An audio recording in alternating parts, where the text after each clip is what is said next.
officials, they have a big decision to make about Shohei Ohtani and their organization. We're going to tell you what's trading him.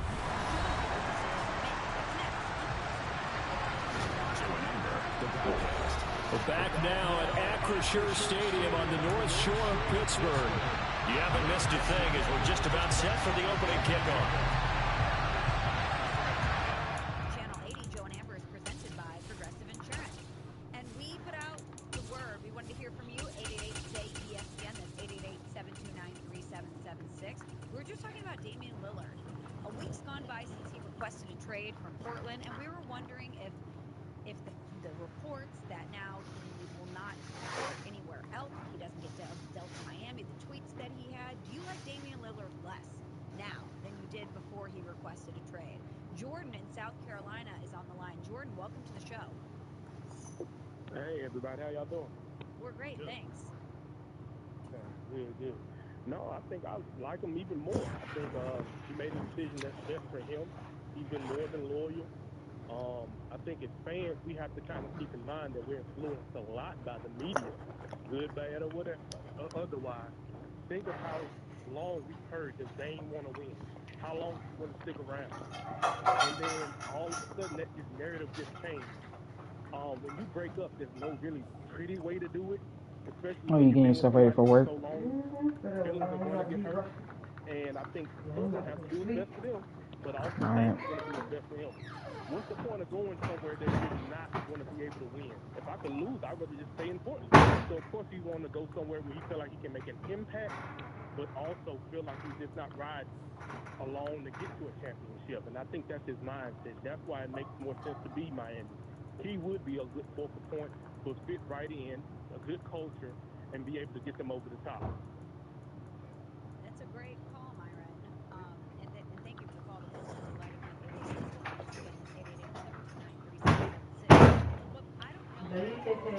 Love you too, Mom. You know I had to take a hiatus from this, so we looking for jobs.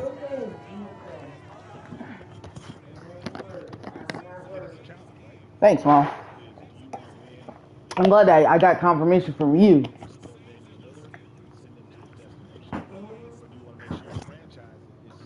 Because Tony and Dad never really did anything for me, so I could care less about them.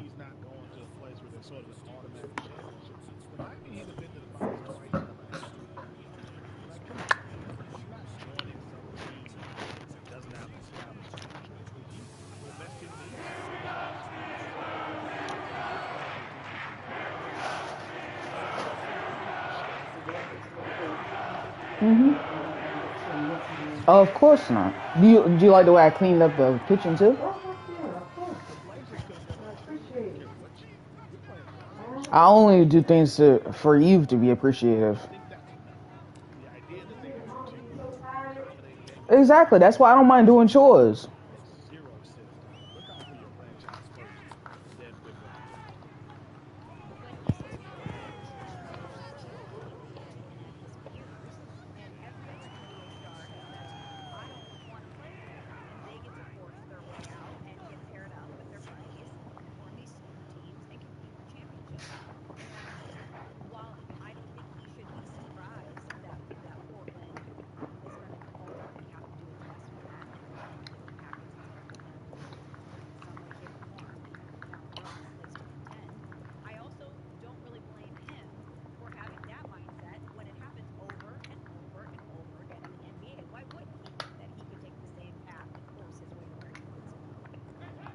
Start over in the Dolphins playbook.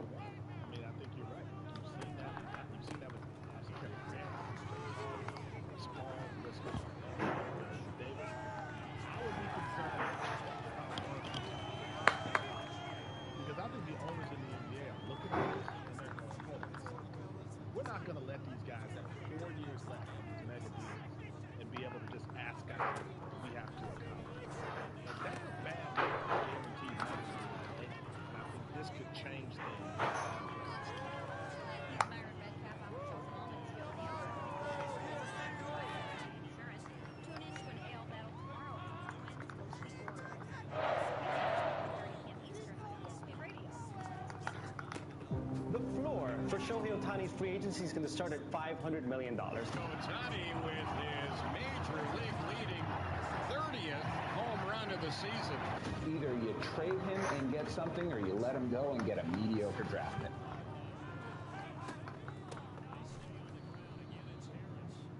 He's going to get a lot of milk, Myron, from one guy who wants out of a place because he can't win to attempt from another league. We've got to talk about Shohei Ohtani because he is going to command an historic package because he's an historic player. But the Angels are in such a precarious position right now. They are in third place in the AL West, 45-44. Mike Trout broke that bone in his left hand. He has some surgery. It's going to sideline him for at least 4 weeks. And they are in a bad place right now. Swept by the Padres, and the trade deadline is rapidly approaching. And the question, Myron, is should the Angels use this as an opportunity to trade Shohei Ohtani? He can walk in a year. He's going to command a crazy number. The Angels might have the money to sign him, but is he going to want to stay there when historically they haven't been able to put together a team? If you are Artie Moreno, if you're the Angels, with the state of your team right now, maybe not being in such a good spot, would you trade Shohei Ohtani? So I think before the show we were talking, I said I wouldn't. I think what I meant to say was I wouldn't trade for Shohei because you would have to give up so much, I think, for Shohei to get him for half a season. That would be my concern. If I'm the Angels, I'll take a lot, rather than letting him leave nothing. But if I'm the Mets or Dodgers or teams like that, what would you have to give up in order to get him? So I just would wait for free agency rather than get him for half a season with no guarantee that he would ever sign or return from Milwaukee. CC Sabathia comes in, big trade. He was great. They get into the playoffs, and then he signs with the Yankees. That could happen to a team that traded him. Sure. What a dot.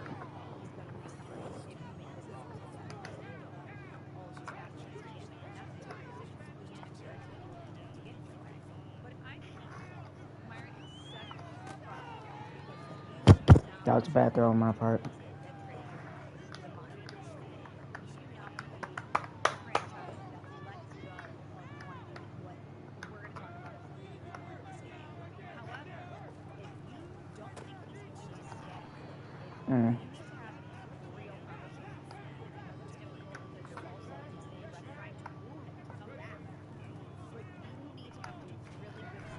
Oh, knocked myself out of possible field goal range.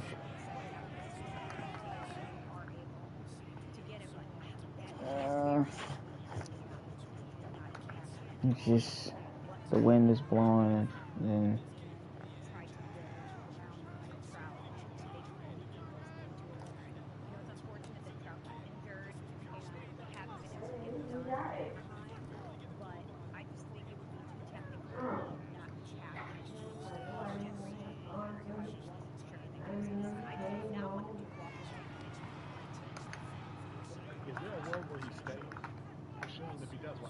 much better.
They never cared about either of us. Deadline, and he signed somewhere else Chris Winter's free agent.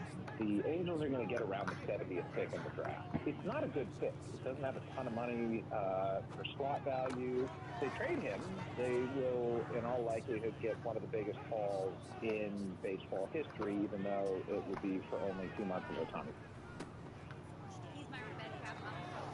And coming up next, what do we expect from the Seattle Seahawks this season?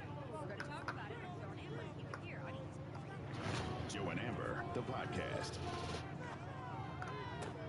Oh, I underthrew him. How many millies will Shohei Ohtani? Oh, that was a bad throw. 500 million. Damn. Starting point in the conversation. He's Myron Medcalf. That was not the plan. Joe and Amber on ESPN Radio, the ESPN app, Sirius XM, Channel 80. And Myron, last segment we were talking about what the Angels should do at the trade deadline. Mike Trout is out with that thumb injury. He's going to be out at least 4 weeks. The team is not in a good place right now.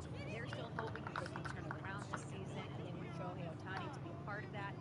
But they also don't know if he's going to remain with the team. I heard you. Could get a huge haul for the unicorn of baseball. So we talked a little bit about what we might do for the Angels, but I guess we should flip the conversation now. If we're What did you say, Mom? All right, cool. Thank you.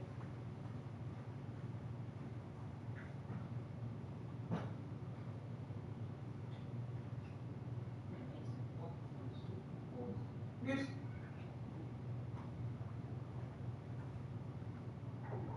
I remember when I was younger, I loved eating biscuits. You're not really. I agree. But don't get me wrong. Don't get me wrong. Pillsbury get hitting sometimes. Yeah. But sometimes you just want that homemade feel. That beautiful smell you walk in the kitchen. I know you like your grandma dirt though. She so had biscuits when we went down there. I bet.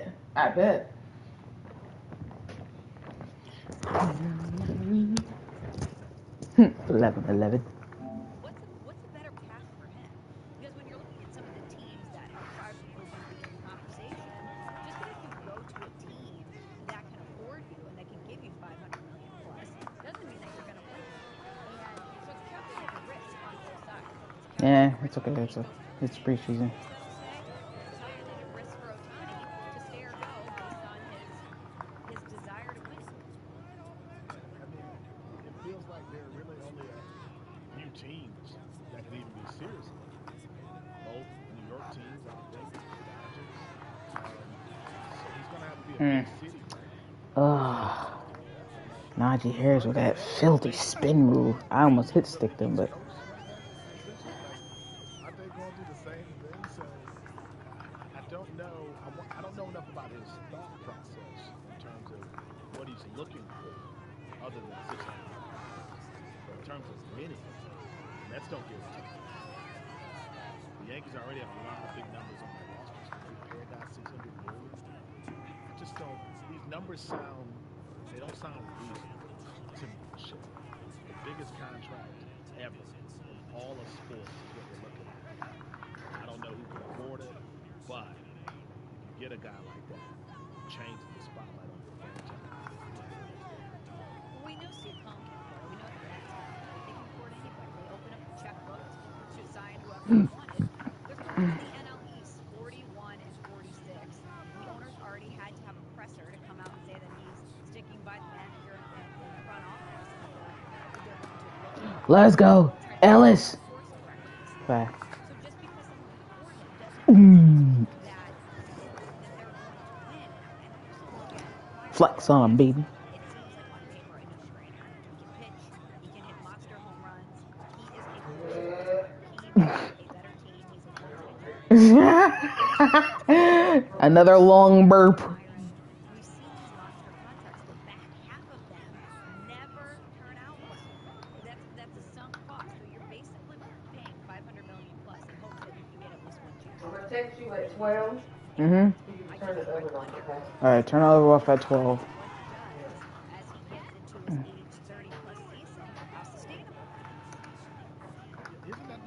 question mark, Michelle? Like, it's hard enough for a guy who just hits proficiently, right? Hitting and pitching. What? So like, Are you serious? puts more wear and tear on his body than any player. How can you be certain or a giant dip? Or what if Michelle, what if he can only do one at the time? What if his body just can't? Wow, are you serious? But everything feels worse. That's unfortunate. A guy like that. Generational talent, you take those Damn. possibilities, you know what? I'll take the risk because of what this could be if it all works out.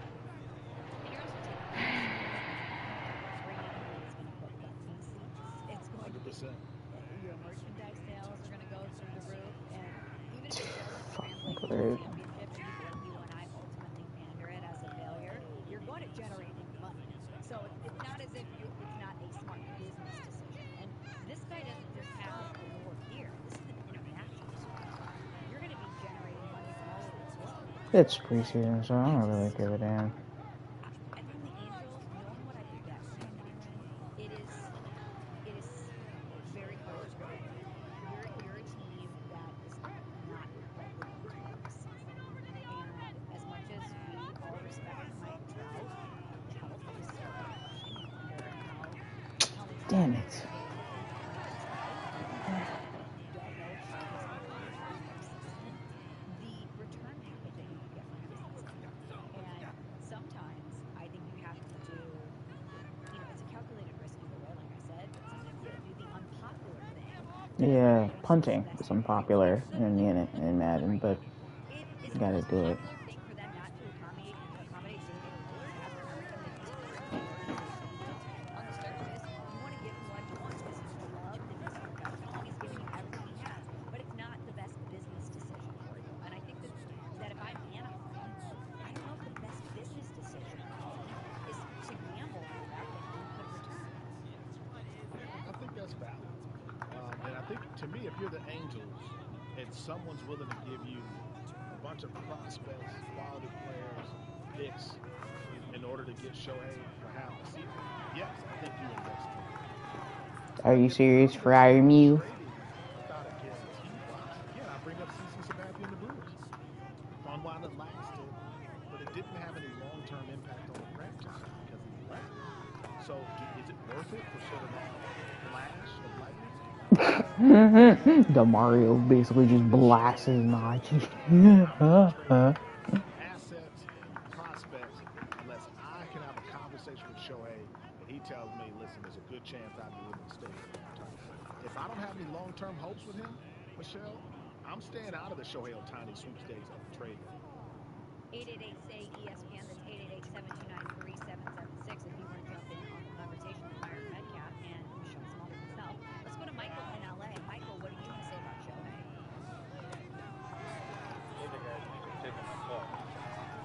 Again. I don't think there's anybody who can make a Godfather offer to get Ohtani, and so I don't think the Angels should move him.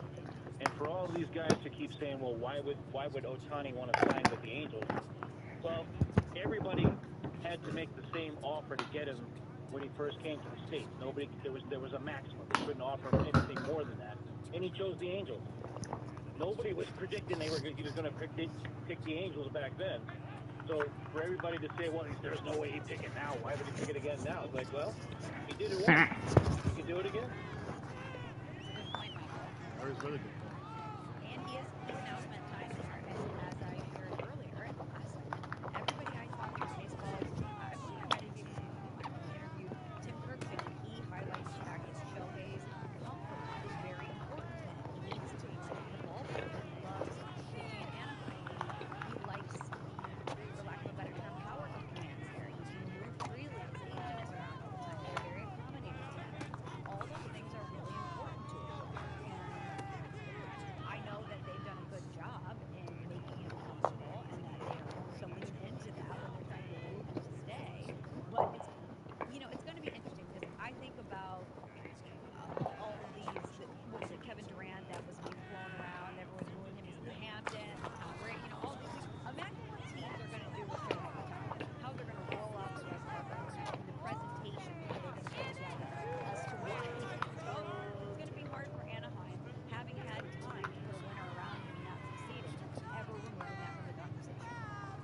would throw a white party just for him. I mean, it was just for Shohei Ohtani. I think the other thing to remember too is it's like he's not in some small market right now. He is in LA. I mean, he's not in the preferred LA destination.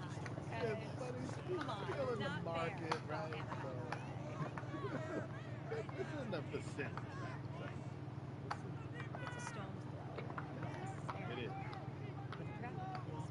He's Myron Medcalf. I'm Michelle Smallman. It's Joe and Amber on ESPN Radio. And coming up next, what should we expect in Victor Wembanyama's debut? We're going to talk about it. Keep it here on Joe and Amber. You're listening to ESPN Radio, the ESPN app, and SiriusXM Channel 8. Joe and Amber, the podcast.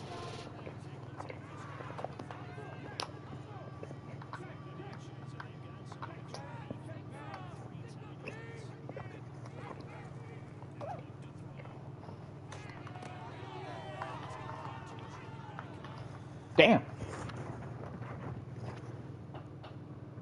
Huh.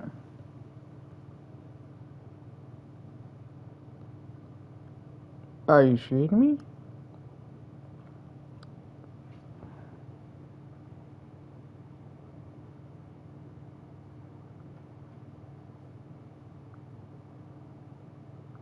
This is the Joe and Amber podcast. Yeah, no, I'm not sending you a wedding gift. Me marry somebody else. There's no way. An opportunity to trade Shohei Ohtani. He can set at the deadline. Maybe too. And I wonder with his body and what he does as he gets into his age 30 plus season, how sustainable that is. Yeah, isn't that the big question mark, Michelle? Like, it's hard enough for baseball. How can you be certain that there's not going to be a giant decline at some point, or a giant dip, or what if he's not in some small market right now? He is in LA. I mean, he's not.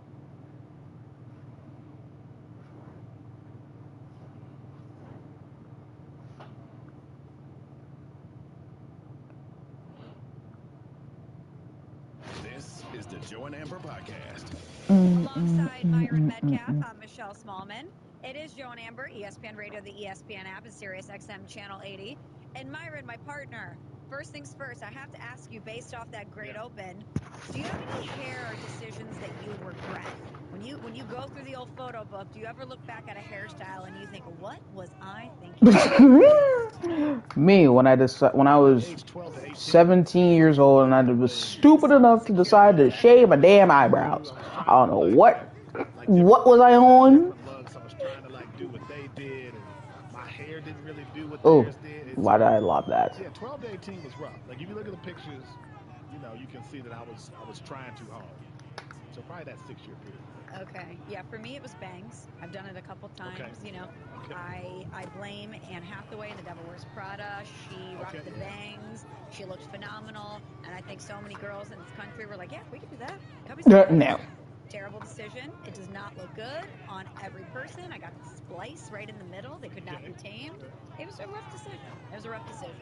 All right. You live and you learn. I regret nothing. You don't regret your bleach blonde. What was it? No. Platinum blonde? Oh yeah, it was James? Ric Flair blonde. Yeah. Ric Flair. So it was white. Yeah, it was like blonde. It was very, very blonde. Bordering on Ric Flair blonde. So would you go back to it? Is the real question. I'm not allowed. Your significant other, your wife says no? Yes, Lisa's, I've asked. Wow, it went backwards at the 10. Hey, look, I don't care. At least it got the bounce I wanted. I can't grow a beard, you know, like I can't grow one out, so I'm always jealous with, you know. I wish I had I thought about getting a fake beard actually. I don't know if I told you. Excuse me, what? So people are doing that. No, people are doing that now. Shit, like, so people are doing these fake beard, fake goatee things. For real, it's out there, 100%. They're doing this like fake goatee, fake beard thing, and I was thinking about it. What do you glue it on your face? I don't know how it really works, but like you can get like a fake beard thing, goatee thing. It's like, what if I just showed up with it? You know, I think people might be impressed. They might laugh. I don't know, but consider. I think they would laugh. Yeah. I think you got to make sure that you got to make sure you don't have to sneeze, Myron. That's a risk. That's true. That's true. Can you imagine if you put on the fake beard and then you go outside, your pollen allergy kicks in, you blow your cover? That would be rough. I would look like an undercover detective. Like I would have that kind of that look with me. Yeah, you definitely would look like you work for the feds. All right, well, that would be a risky decision. You know what wasn't? Taking Victor Wembanyama #1 overall. Let's so good at that, Michelle. You see how you just did that? You know what? Transition, it's the name of the game. But it's official. It's the Victor Wembanyama era. It begins tonight as the Spurs take on the Hornets in Summer League, 9 p.m. Eastern on ESPN. And we know about the skill, we know about the size, we know about the poise. So Myron, when Wemby makes his debut tonight, what are you going to be locked in on? What do you want to see? I hate that animation. I mean, I've had a chance to see him, in Vegas. I just think him on an NBA court, and how long does he play? I bet it's less than 10 minutes. But I think people will see that he's a different kind of athlete. We talked about Shohei Ohtani. There's some players out there where you're like, okay, that's just not like anything we've ever seen. And I think people will see that immediately. The way he handles I didn't even know that was third down. The way he moves at that size, his versatility, his speed. I mean, it's like a creative player at 7'4". So I think just watching him move around the court would be fascinating to watch. I don't know how good he'll be because I don't know how long he'll play. And that scrutiny is going to be intense on him.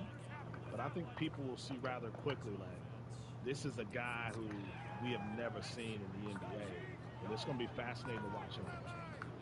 Yeah, I'm right there with you, Myron. I just want to see him in action and see what it looks like in real time. But I also am very interested to see how San Antonio manages the time on the court with the minutes, because one of the big questions about Wemby is the body size. How is his body going to develop? How is it going to withstand the physicality that comes in the NBA through the entirety of the season? So I'm going to be interested to see how they handle that. Let's hear from our ESPN basketball analyst, Seth Greenberg. What does he think everyone's going to see in Wemby's debut? To me, we always talk about offensive range.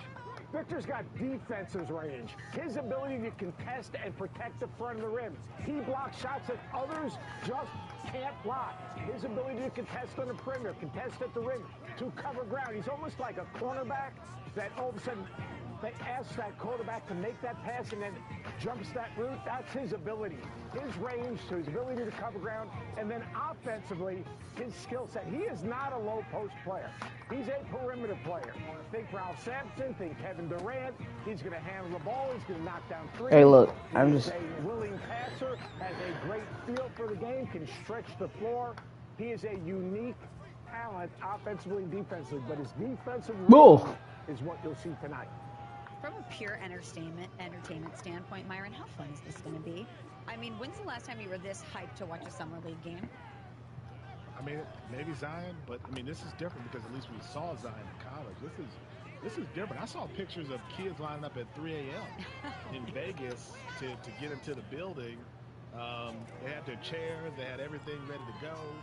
So I think it's going to be a different kind of debut. And then when you see him do all of these things, you're like, wow, how does a guy at 7'4" move like this?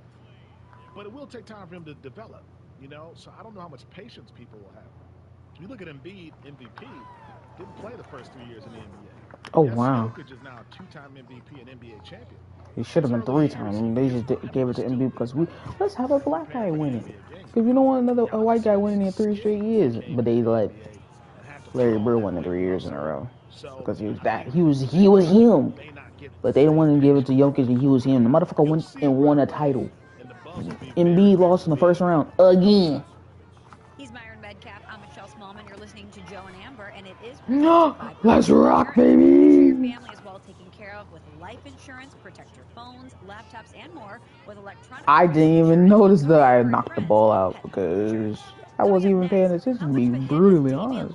Likability taken since his trade request. We want to hear from you. 888-SAY-ESPN. That's 888-729. A lot of superstars act cocky as hell for no damn reason. Next on Joe and Amber on ESPN Radio. Especially most of the white ones who came from really shitty backgrounds.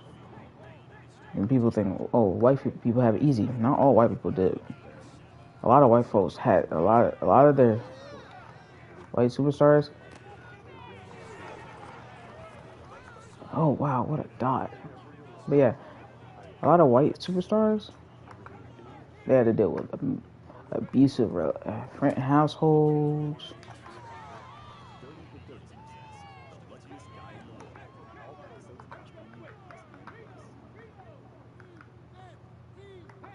He would add so much to Joel Embiid. I personally feel like the Sixers need to go all in for Damian Lillard. You're telling me Dame Lillard doesn't want to play in New York City? The Heat, they're going to exhaust every single opportunity to get this done. The story of Damian Lillard and Portland is ending soon. It's Joe and Amber, ESPN Radio, the ESPN app, SiriusXM Channel 80. You can always tell your smart speakers to play ESPN Radio, and Joe and Amber is presented by Progressive Insurance. It's no Joe, no Amber. It's Myron Metcalf and Michelle Smallman. And Myron, since a week ago, when Damian Lillard informed Portland that the story of them was ending and he requested a trade, it's been interesting to see how this develops because he made it clear that he wants to go to Miami. Now we're hearing reports that if he doesn't get to his preferred destination, that he's not going to report. He's just going to sit out.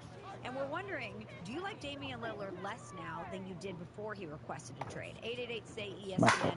That's 888-729-3776. Oh, she hit the kush. Myron, how are you viewing Portland in all of this?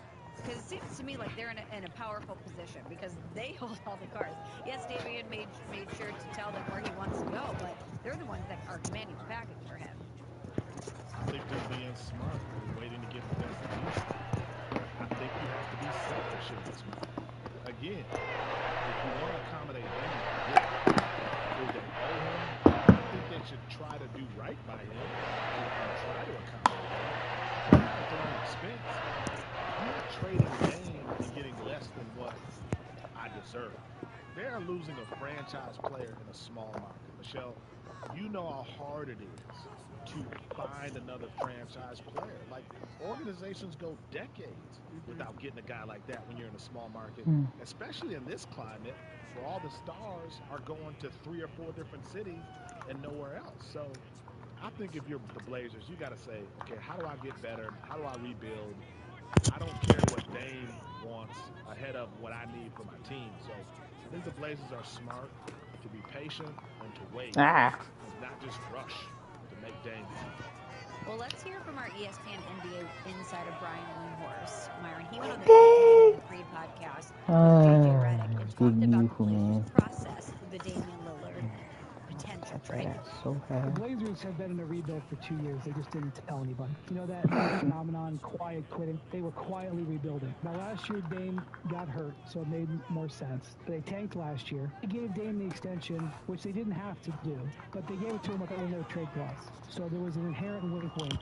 Even if Dame didn't see it that way, they were basically locking him in to make him more of an asset. Because if he had played one more year and he only had 1 year left on his contract, he would have vastly more control. Then they went into this last season, and at the deadline, they traded away Josh Hart. Now, I'm not saying that Josh Hart is the difference between being the 11th seed and being the 6th seed, but that is a high-quality player that they gave away for a draft pick. That is a rebuilding team move. And then they tanked again at the end of this last season, and it worked, by the way. They ended up moving up in the draft. They drafted 2 majors in back-to-back years. So all of those moves are not the moves of a team competing. Again, that was Wendy on the Old Man in the 3 podcast with JJ Redick. And Myron, I looked it up. Here is quiet quitting.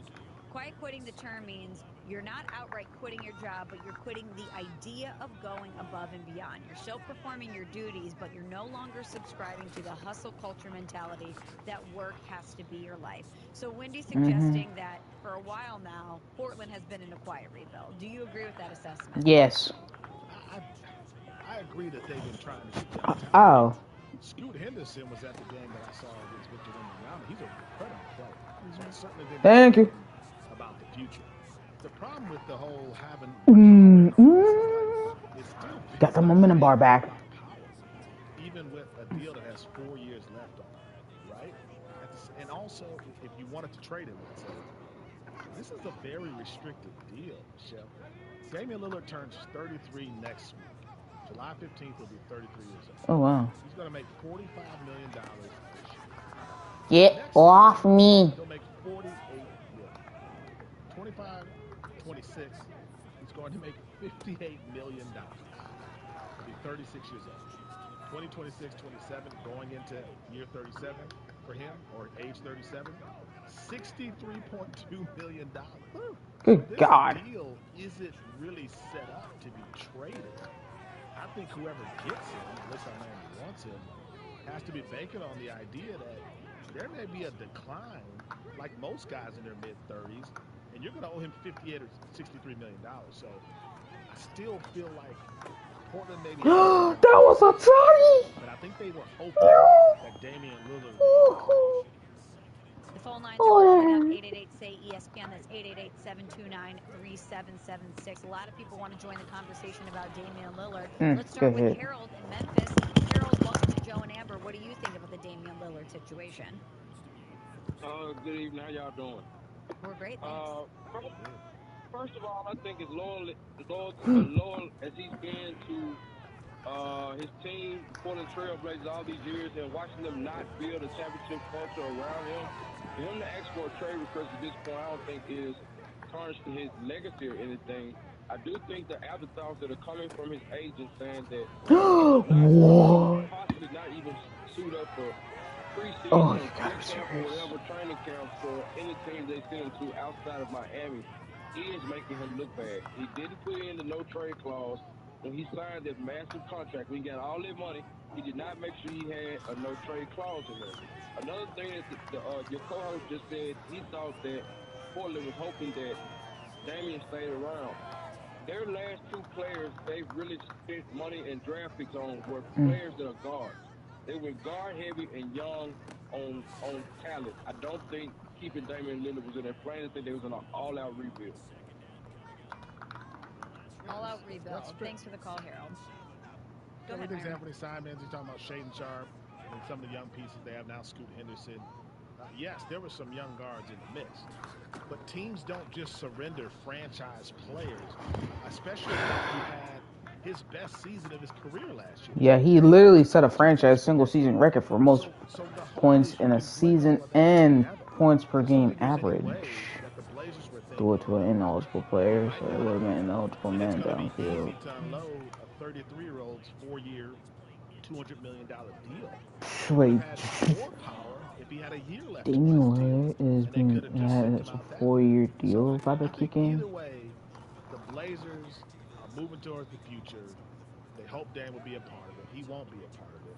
And now they got to figure out what's best for them, because I'm not trading Damian Lillard unless I'm getting a guy who's on the cusp of being an all-star.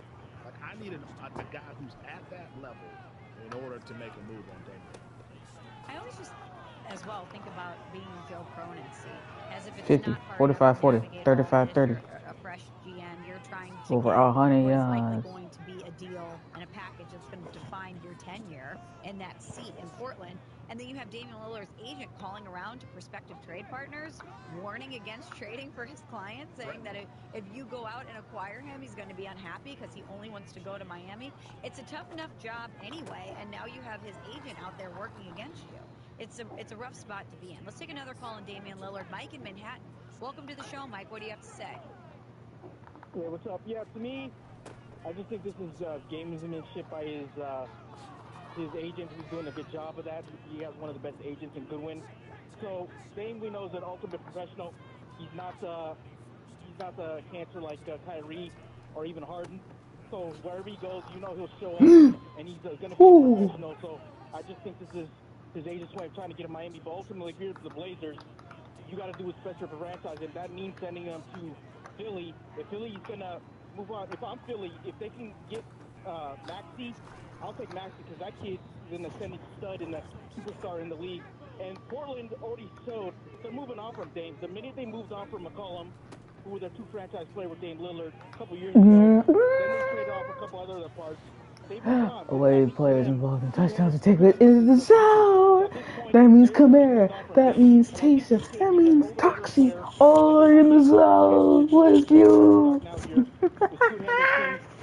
They got a nice squad in that OKC mode where I think they're going to send in the West. So ultimately they're going to hold out and get what's best for them. If Boston, too, if you can get something out of them, but I think ultimately they're waiting for Philly to see if they can get Maxey, because I don't think they want Tyler Hero, or otherwise the Miami Heat trade would have been done. But I don't think they were. Yeah, this was going to the back of the end zone. Boom. And Dame is going to be professional wherever he goes. Thanks for the call. Real quick, they can't get Maxey. Like, I mean, the Sixers have made it clear that they're not trading Maxey. Right. And again, real quick, Damian Lillard is coming off a career year, averaging 32 points a game, best year of his career. So I don't think any team, especially a small market team, is like, yeah, let him go. That's not how the NBA works. He's Myron Metcalf. I'm Michelle Smallman. 888-SAY-ESPN. That's 888-729-3776 is the number if you want to join the conversation. Well, coming up next, more of your calls. If you want to call in and talk about Damian Lillard's likability. Plus, it's time to rank some stuff. Myron and I will give you our top 5 coaches in the NFL. That's next on Joe and Amber. Keep it here on ESPN Radio. Joe and Amber, the podcast. An absolute bot, Myron Metcalf. I'm Michelle Smallman. Brittany's catalog is unmatched. She had hits. It's becoming a bit of a circus between Friar and the Mew. Portland Trailblazers. It's Joe and Amber, ESPN Radio, the ESPN app. Channel Killing it, Michelle. We should try to do that one time, Myron. You can give me 2 things and see if I can make a transition out of it. A lot of people want to get in on the conversation. 888-SAY-ESPN. That's 888-729-3776. Let's go to West Palm Beach and talk to Sam, who has an opinion on Damian Lillard. What's up, Sam? Hey guys, how are you doing tonight? Good. All right, so yeah, first and foremost, I'm a Miami Heat diehard fan, Heat lifer. So we're ready for Dame to come to Miami. I do understand Portland trying to do what's best Thank you. for their franchise. Dame has been extremely loyal, and they haven't done much for him as far as getting anyone there. Not to mention the market isn't the most popular market. I mean, honestly, you don't see too many people trying to go to Portland. So I don't see how it's going to Thomas get is in the zone. Taysom's in the zone. Hopefully, they will accept That's what not Miami's Johnson. offering. I'm pretty sure Pat, and the rest of the crew, Mickey and all those guys, they're putting together things that hopefully they will take. Trying to get at least into range for hell, man. Agent, going hard and speaking on his behalf. I mean, he's just basically saying things that Dame don't really want to say to be unprofessional. I mean, that's his job. And, I mean, the truth is, if they were to send him somewhere else, he isn't going to be happy. He's already voiced his reasons for wanting to come to Miami. Him and Bam are tight. So, we're just hoping that we can get this deal done and he can land in Miami. And I do believe that once he gets there, we'll be back in the finals next year and possibly bring home a title. I don't think you can talk to Miami people about this because they're so spoiled. They're not rational about it. Of course he wants to go to Miami. Who doesn't want to go to Miami? Of course you're siding with the agent and saying, hey, just... Callaway with a toddy. It went off of Thomas's hand, so he's out of the zone, unfortunately. The Blazers didn't do anything. But George Johnson's still in the zone. The Western Conference Finals 4 or 5 years ago. They've been a playoff team. They're just not better than the Warriors or the Lakers or some of those other good teams in the West. It's not like they haven't been a playoff team. So I don't know what you can do as a small market team other than draft good talent and develop it. Worked for the Denver Nuggets. They won a championship. Worked for the Milwaukee Bucks. They had Giannis. So Dame has to be the guy to lead them. It didn't work out. Don't act like you're a victim, Michelle. Like, don't act like you've been suffering in Portland for the last decade and everybody should feel sorry for him and get him to Miami. You can miss me with that. Up until a week ago, he loved Portland and wanted to stay there. He met with the organization and seemed committed to them.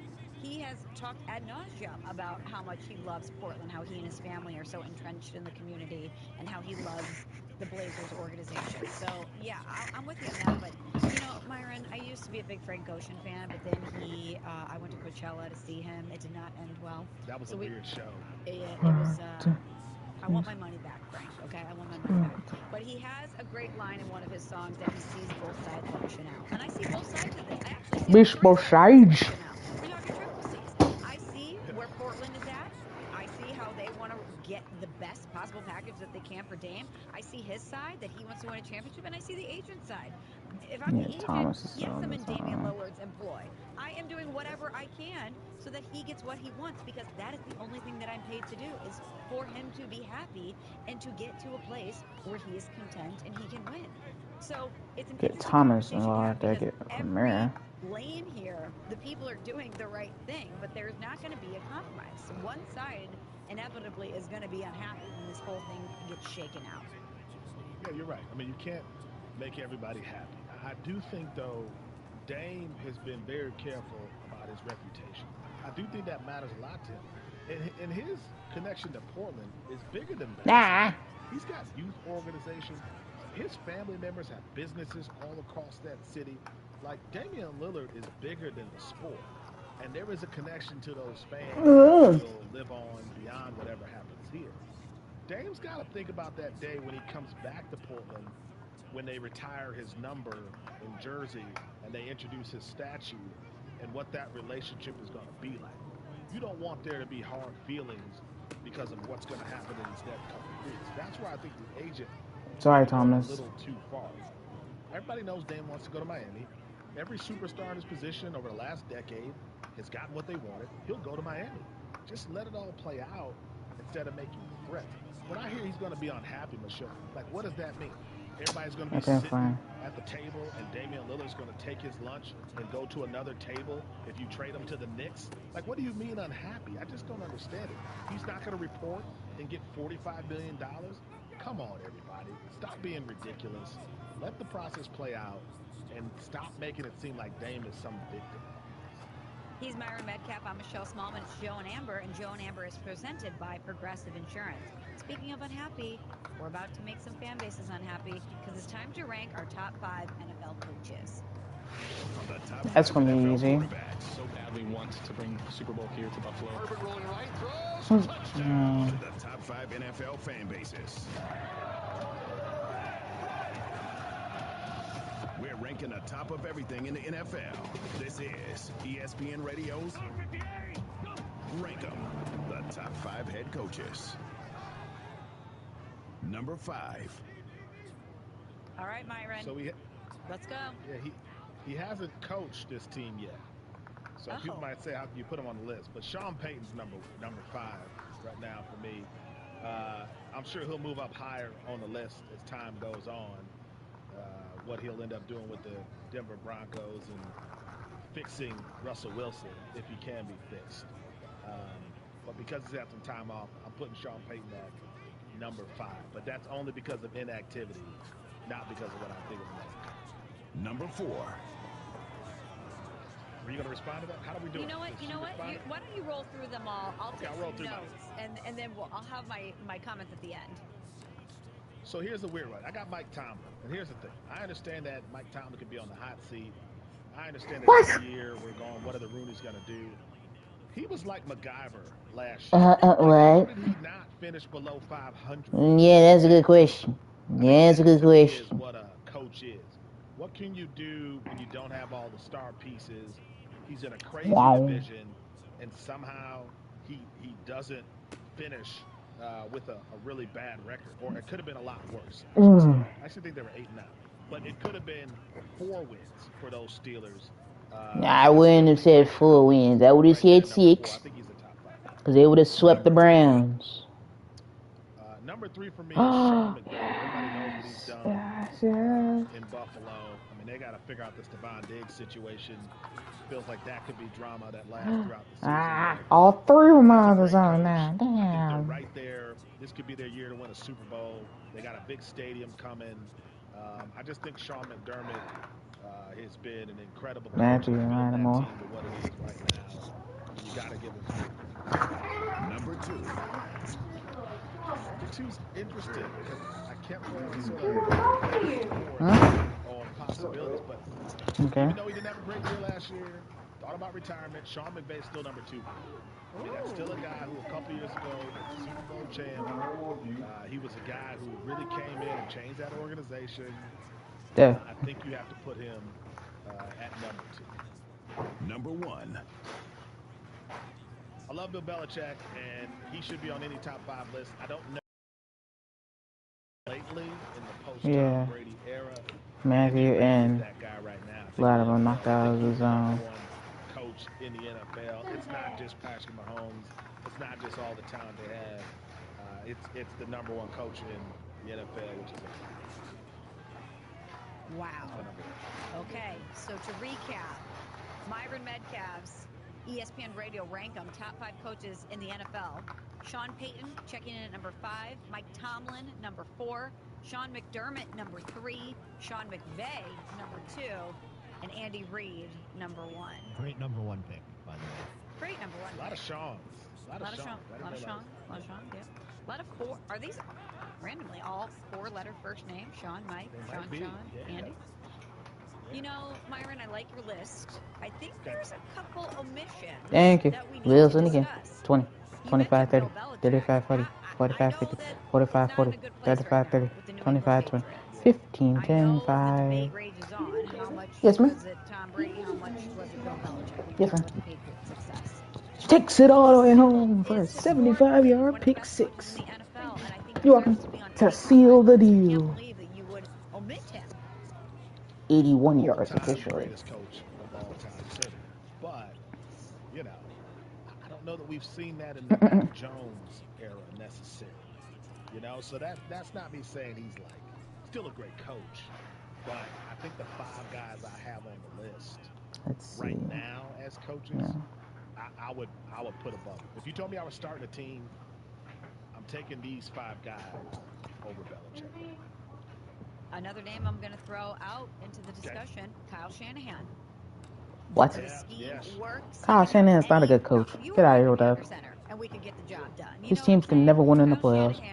We're talking about Kyle Shanahan the way we used to talk about Sean McVay. Definitely in consideration. If you told me Shanahan would be on that list for sure. Again, I think, you know, some of these are interchangeable. I think there are probably 10 Matthew, really coaches in the NFL. Jordan, and Lattimore. These guys have Super Bowls, which I think matters. I think 4 of my 5 have Super Bowls.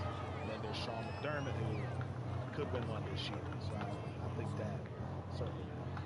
All right, I'm going to give you another name coming up next that I think should have been on Myron Metcalf's ESPN Radio Rankum top 5 coaches in the NFL list. Plus, we want to hear from you. 888-SAY-ESPN. That's 888-729-3776. What do you think of the top 5 coaches list? We're going to weigh in on that next. It's Joe and Amber. Keep it here on ESPN Radio. Joe and Amber, the podcast.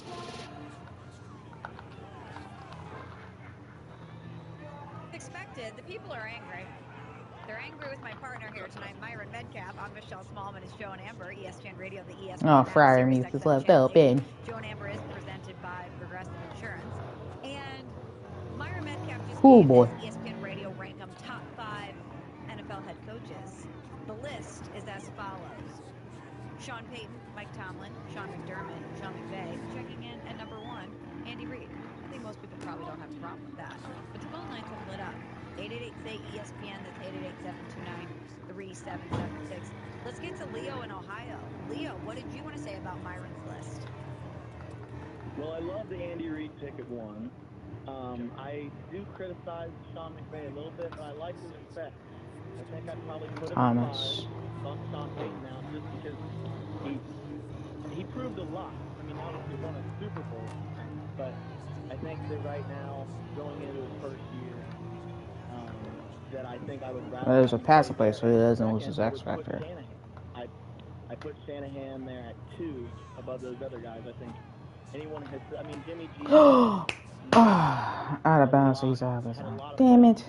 And I just don't think that he's a top tier quarterback.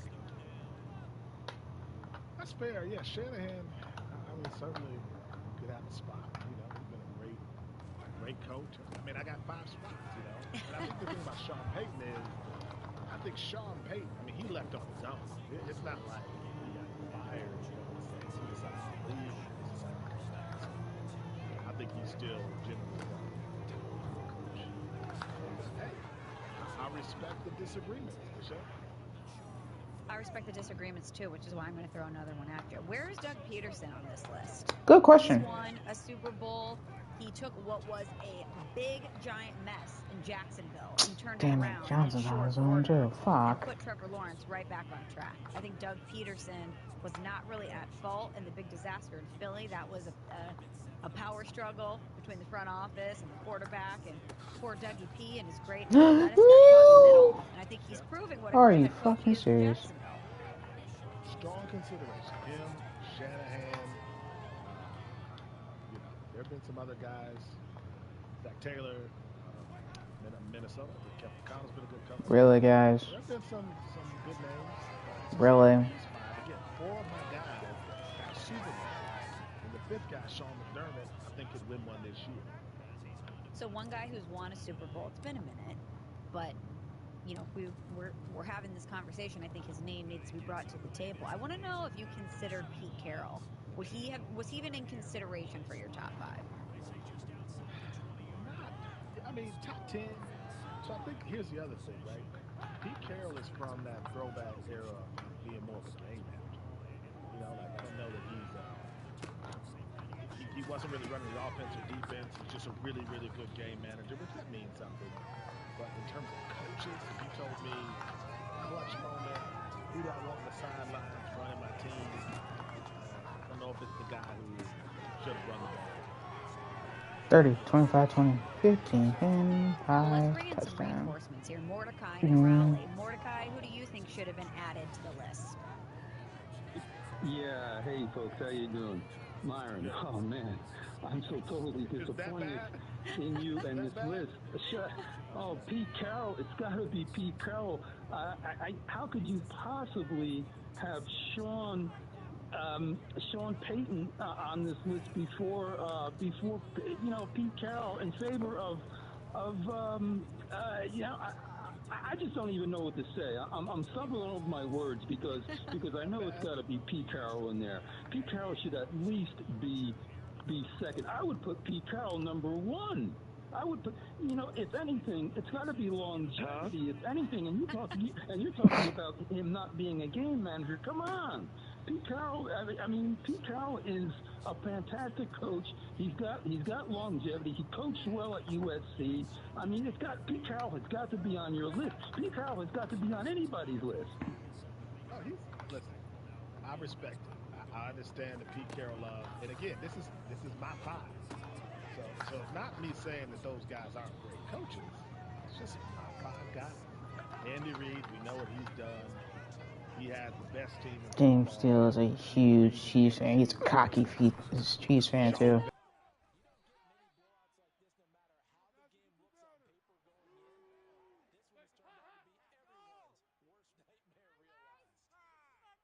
If we're talking about good situations, he had some pretty good talent, including the guy under center, who's the best in the league. Fucking distracting. He is, and I love him. Mahomes and his style, to be able to put him in a system that works and allows him to do what he wants to do. Andy Reid, I think, is a big part. Mahomes might be the greatest of all time. So that's Don't you dare say that blasphemy. We're gonna praise Bill Belichick for what he did great. You got to give Andy Reid credit. It's ironically how both Brady and Mahomes, 2 future Hall of Famers, were late round picks. They weren't even first rounders. That's the wild thing about that. They had to get second contract. They couldn't even get an extension. They didn't even have a 5th-year option because they were so bad in college. Mike Tomlin, not just longevity. It's this team, this Pittsburgh team, that so many years where they should have been bad, and somehow he avoids.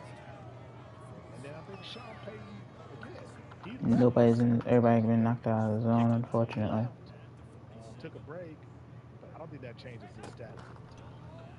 Let's take one more call. Chris in Colorado Springs. Chris, who would you have added to the list? I would actually take Sean Payton off. Even though he left, he hasn't won the Super Bowl since 2009. I would actually replace him with Doug Peterson. Peterson's won one more recently.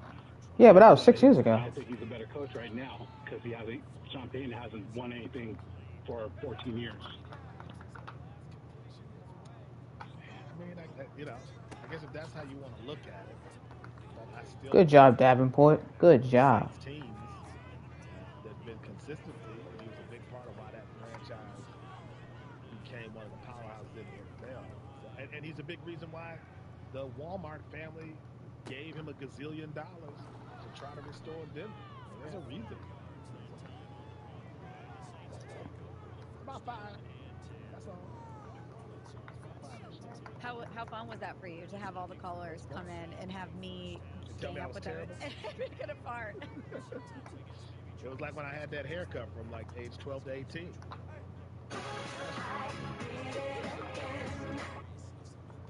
Shout out to Brittany. Team Brittany. Glad she's free. He's Myra Medcalf. I'm Michelle Smallman. Thank you so much to Nick Carty, who's been running the board, and James Steele, our excellent producer. You can be mad at more lists on Freddie and Fitzsimmons, which is next on ESPN. Damn, house guys.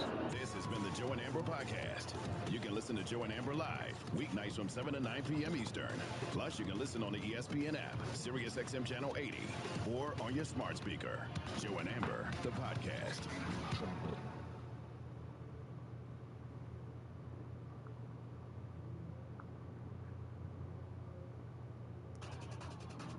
You're listening to DraftKings Network. Non-sponsored yet.